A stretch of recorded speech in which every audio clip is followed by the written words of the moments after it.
ஏய் உனக்கு பால் ரெடி இரு. சீனி மட்டும் தான் பேலன்ஸ். சீனியை மட்டும் அள்ளி போட்டுறேன். ஐயோ சீனி பதில் உப்பளி போட்டேனே. ஏய் சொட்ட பால, எனக்கு சொல்லி தான்டா உப்பளி போட்டேன். இதே உனக்கு நான் உப்பளி போடுவியா? இரு அந்த பாலை வாயிலே ஊத்தி விடுறேன். ஐயோ உன்னை என்னைக்கு சந்திச்சனோ அன்னைக்கே பாதி உசுறு போச்சு. இங்க இருந்துடா பிடிச்சிட்டு வந்தீங்க இவள. இப்படி ஒரு ட்ரெஸ் போட்டு ஆடினதை நான் எங்கேயும் பார்த்ததில்லடா. அது அப்புறம் உங்களுக்கு மட்டும் புதுசு புதுசாக கான்செப்ட் தெரியுது. பின்னாடி ட்ரெஸ் இப்படி தான் போட்டு ஆடுவீங்களா? எங்க நானும் ஆடி பார்க்குறேன். என்ன இது சும்மா டான்ஸ் ஆடினா எனக்கு அவளுக்கு மட்டும் ஆடுது, எனக்கு பின்னாடி வாழுதான் ஆடுது.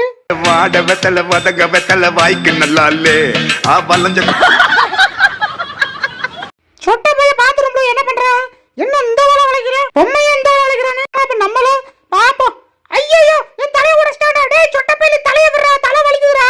ஐயோ இந்த சொட்ட பையில சிக்கனும் நம்ம தலையை அதே மாதிரி உடைச்சிடும் போலயே. ஃப்ரெண்ட்ஸ், ஃபுல் வீடியோ பார்க்க ப்ளே பட்டனை டச் பண்ணுங்க, டேரக்டா உள்ள போயிடும்.